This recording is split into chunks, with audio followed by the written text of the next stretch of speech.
In the early 2000s, a silent disaster swept across Malawi.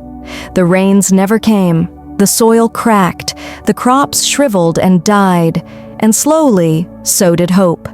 In a small village called Wimbe, families had nothing to fall back on, no irrigation, no power, no government relief.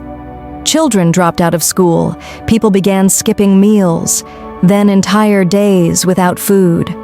At 14 years old, William Kamkwamba watched his world collapse, one meal at a time. His father, a farmer, tried everything, selling goats, digging deeper into the earth, but the land had stopped listening. There was no electricity in his home, no running water, no lights, just darkness. But what scared William most wasn't the hunger. It was the silence, the waiting, the helplessness. In his village, there were no emergency generators, no charity trucks rolling in. People simply suffered, quietly, until they couldn't anymore. "We were surviving on one meal a day," William would later say.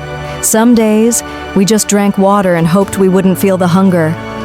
William had to drop out of school. His parents couldn't afford the fees. But he didn't stop learning. He snuck into a library and found an old book titled Using Energy. He couldn't read English well, but he studied the diagrams. He saw something wild, a windmill, and he thought, maybe this could pump water. Maybe this could save us. With no tools, no money, and no internet, William scavenged junkyards. He found bike parts, tractor fans, and PVC pipes. He was mocked, laughed at, called crazy, but piece by piece, wire by wire, the windmill began to rise. His neighbors thought he was just building a scarecrow until the blades started to turn. After weeks of building with scrap metal, broken bicycle parts, and pieces of old plastic, the tower stood, wobbly, uncertain, and held together by hope. It wasn't pretty, it wasn't perfect, but it was standing. William climbed to the top with trembling hands, holding wires he had twisted together himself.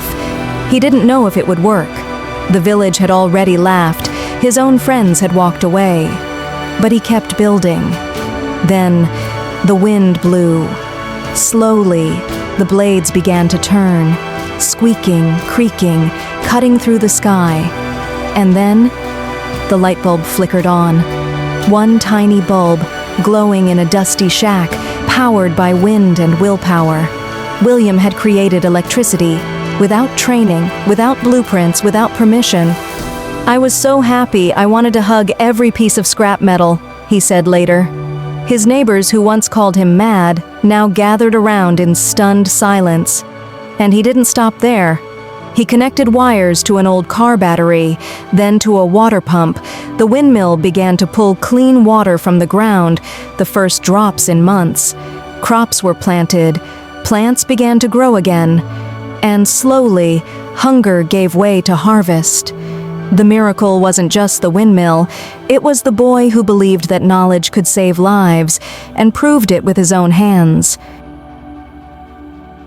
William's invention caught global attention. He got a scholarship, a TED Talk. His story became a book, then a Netflix film. But he says his proudest moment wasn't meeting global leaders. It was watching his little sister read under electric light for the first time. William Kamkwamba didn't just build a windmill, he built proof that even in the hardest places, ideas have power.